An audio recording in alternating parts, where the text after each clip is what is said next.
नमस्कार, मैं हरी। आप देख रहे हैं डिटेल न्यूज झारखंड। आइए जानते हैं झारखंड की प्रमुख खबरों को। अगर आप चैनल में नए हैं तो चैनल को सब्सक्राइब अवश्य कर लें ताकि झारखंड की हर छोटी बड़ी खबर आप तक पहुंचा सकें। खिलाड़ियों के लिए गुड न्यूज, रेलवे में इन पदों के लिए मांगे आवेदन। दरअसल आपको बता दूं, चक्रधरपुर रेलवे में बहाली की राह देख रहे खिलाड़ियों के लिए अच्छी खबर है। दक्षिण पूर्व रेलवे ने स्पोर्ट कोटा से 49 पदों पर बहाली की घोषणा की है, जिसमें से ग्रुप सी से 16 और ग्रुप डी से 33 खिलाड़ियों की बहाली रेलवे में की जाएगी। तो वहीं आपको बता दूं, अधिसूचना 20 जुलाई से जारी है और आवेदन करने की अंतिम तिथि 19 अगस्त 2024 रखी गई है।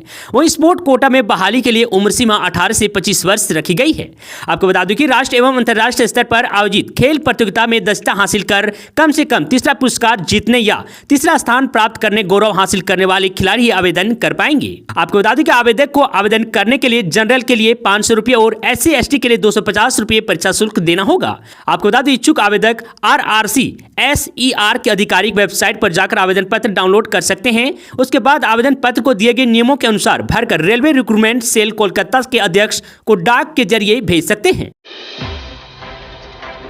झारखंड में 8 साल बाद होने जा रही है टेट की परीक्षा। दरअसल आपको बता दूं, झारखंड में 8 साल बाद शिक्षक पात्रता परीक्षा आने की टेट होने जा रही है। इसके लिए अभ्यर्थी 23 जुलाई से 22 अगस्त तक ऑनलाइन आवेदन कर सकेंगे।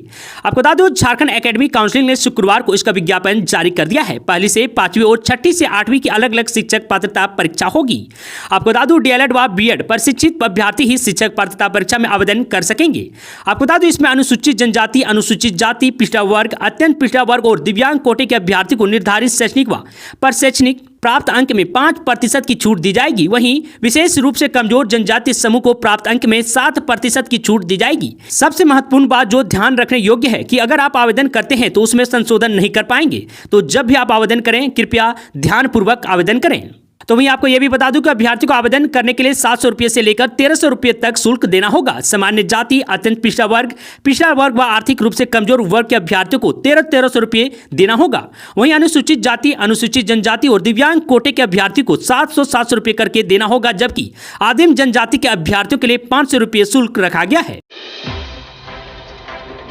झारखंड में श्रद्धालुओं से भरी वैन दुर्घटनाग्रस्त, 3 की मौत, वहीं 15 से ज्यादा लोग घायल। दरअसल आपको बता दूं, झारखंड के हजारीबाग जिले में शनिवार को एक बड़ा हादसा हो गया, जहां श्रद्धालुओं को ले जा रही एक वैन दुर्घटनाग्रस्त हो गई, जिसमें 3 की मौके पर ही मौत हो गई, जबकि 15 अन्य लोग घायल हो गए हैं। घायलों को उपचार के लिए एक अस्पताल में भर्ती करवाया गया है, जहां सभी का इलाज जारी है। वहीं घायलों में 3 की हालत अति गंभीर बताई जा रही है। आपको बता दूं, दुर्घटना के संबंध में बरही उपमंडल पुलिस अधिकारी सुजीत कुमार ने जानकारी दी। उन्होंने बताया कि यह दुर्घटना करसो गांव के पास उस समय हुई जब श्रद्धालु रजरप्पा स्थित छिन्नमस्तिका मंदिर के दर्शन करने के बाद बिहार के नवादा लौट रहे थे। आपको बता दूं, मृतकों की पहचान देवानंद उर्फ देवचंद चौहान 50 वर्ष और सौरभ चौहान 30 वर्ष के रूप में की गई है। दोनों एक ही परिवार के हैं, जबकि तीसरे मृतक की पहचान अभी तक नहीं हो पाई है। घायलों को हजारीबाग के शेख भिखारी मेडिकल कॉलेज एवं अस्पताल में भर्ती करवाया गया है, जहां 3 की हालत गंभीर बताई जा रही है। रांची में पारा शिक्षक पर बल प्रयोग, CM आवास का घेराव करने पहुंचे थे सभी। दरअसल आपको बता दूं, रांची राज्य कर्मी का दर्जा देने तथा वेतनमान लागू करने की मांग को लेकर आंदोलनरत पारा शिक्षक निर्धारित कार्यक्रम के तहत शनिवार को मुख्यमंत्री आवास का घेराव करने रांची पहुंचे। आपको बता दूं कि मोहराबादी मैदान में जमा होकर पारा शिक्षक मुख्यमंत्री आवास की ओर बढ़ रहे थे, लेकिन पुलिस प्रशासन ने हल्का बल प्रयोग कर उन्हें आगे नहीं बढ़ने से रोक लिया।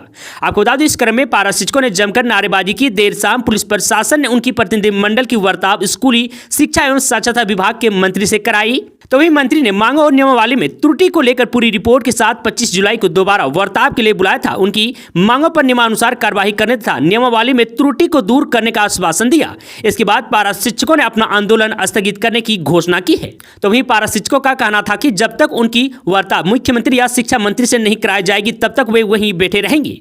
आपको बता दूं कि रांची के उपायुक्त राहुल सिन्हा एवं वरीय पुलिस अध्यक्ष चंदन सिन्हा ने काफी समझाने का प्रयास किया, लेकिन पारा शिक्षक वहीं डटे रहे। फिर बाद में शिक्षा मंत्री वेदनाथ राम ने पारा शिक्षकों के प्रतिनिधिमंडल से कहा कि 25 जुलाई को वे उनकी मांगों पर अकेले चर्चा करेंगे। बताया कि राज्य परियोजना निर्देशक आदित्य रंजन एक सप्ताह के लिए रांची से बाहर हैं, इसलिए 5 अगस्त को वे शिक्षा सचिव, राज्य परियोजना निर्देशक के साथ बैठक करेंगे, जिसमें पारा शिक्षक के प्रतिनिधिमंडल को भी बुलाया जाएगा। तो वहीं इधर झारखंड राज्य सहायक अध्यापक संघर्ष मोर्चा के विनोद तिवारी ने बताया कि 5 अगस्त को उनकी मांगों के अनुरूप निर्णय नहीं होता है तो पारा शिक्षक उग्र आंदोलन करने को मजबूर होंगे। सूखे की स्थिति पर सरकार की नजर, CM हेमंत सोरेन ने कम बारिश पर जताई चिंता।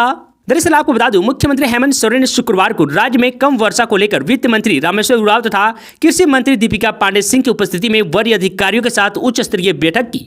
आपको बता दूं, उन्होंने राज्य के ज्यादातर जिलों में सामान्य से कम बारिश होने पर चिंता जताई और कहा कि अगर अगले कुछ दिनों तक बारिश की स्थिति ऐसी ही बनी तो किसानों को राहत देने के लिए सभी आवश्यक तैयारियां समय पर पूरी कर ली जानी चाहिए। तो वहीं इधर मुख्यमंत्री ने अधिकारियों को सभी जिलों में बारिश का आकलन करने और अफसरों को बुआई की स्थिति पर नजर रखने के लिए अलर्ट मोड में रहने का निर्देश दिया है।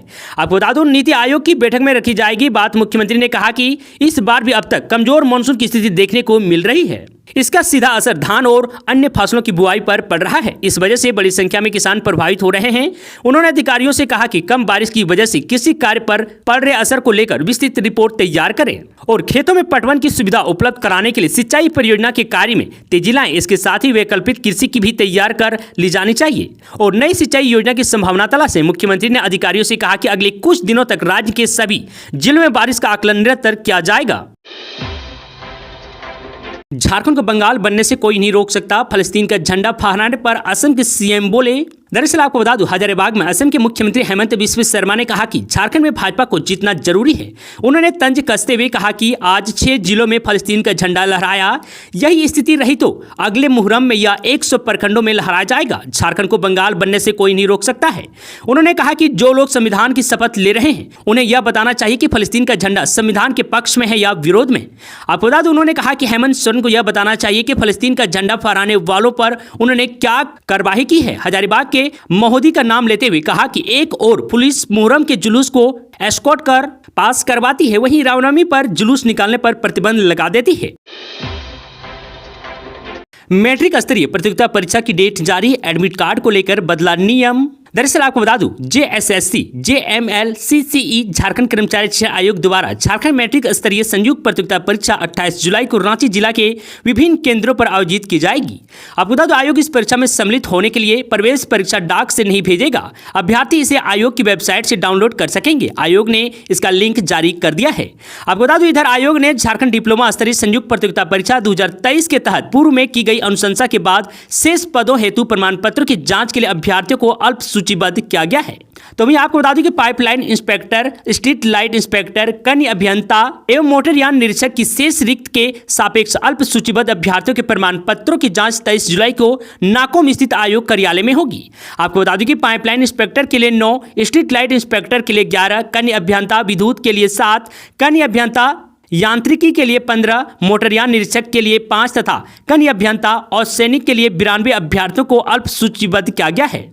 तो वहीं इधर आयोग ने स्पष्ट किया है कि किसी अभ्यर्थी को प्रमाण पत्र की जांच के लिए बुलाया जाना अंतिम चयन नहीं है। साथ ही रांची सदर थाने में दर्ज प्राथमिकी में किसी अभ्यर्थी के चार्जशीटेड होने पर उनकी उम्मीदवारी रद्द की जाएगी तथा उसके विरुद्ध कानूनी कार्रवाई भी की जाएगी। और वहीं दूसरी ओर आयोग ने स्नातक प्रशिक्षित शिक्षक नियुक्ति में उर्दू विषय के लिए 10 अन्य अभ्यर्थियों का चयन किया है। अनारक्षित श्रेणी में 1, BC1 में 2 तथा BC2 में 7 अभ्यर्थी का चयन हुआ है। इन अभ्यर्थियों का चयन सर्वोच्च न्यायालय के आदेश के तहत हुआ है। 22 जुलाई से समाहरणालय कर्मी जाएंगे हड़ताल पर, कामकाज हो जाएंगे ठप। दरअसल आपको बता दूं कि 22 जुलाई से गोड्डा जिला के समाहरणालय संवर्ग के लिपिक समेत अनुमंडल तथा अंचल कार्यालयों के सामूहिक हड़ताल पर चले जाएंगे। आपको बता दूं कि इसके बाद कामकाज ठप हो जाएगा। कर्मियों ने 9 सूत्री मांगों के तहत शनिवार की देर शाम जिला मंत्री मुजाहिदुल इस्लाम के नेतृत्व में पुराने समाहरणालय गेट से कैंडल मार्च निकाला। आपको बता दें, राज्य सरकार के खिलाफ नारेबाजी की। मालूम हो कि कर्मियों ने मांगों के समर्थन में चरणबद्ध आंदोलन करने का अल्टीमेटम दिया है। आपको बता दें कि कल्ला बिल्ला लगाकर काम कर चुके हैं। शनिवार को देर शाम समाहरणालय सहित विभिन्न अंचल व अनुमंडल के कर्मियों ने कारगिल चौक के पास प्रदर्शन किया। आपको बता दें, इस्लाम ने कहा कि सरकार हमारी मांगों पर सकारात्मक पहल नहीं कर पा रही है, सिर्फ आश्वासन दिया जा रहा है। आपको बता दें कि निम्न वर्गीय लिपिक के ग्रेड वेतन को 1900 से बढ़ाकर 2400 करने, उच्च वर्गीय लिपिक का ग्रेड वेतन 4200, प्रधान लिपिक का ग्रेड वेतन 4600, कार्यालय अध्यक्ष का ग्रेड वेतन 4800 तथा प्रशासकीय अधिकारी का ग्रेड वेतन 5400 करने की प्रमुख मांग की है।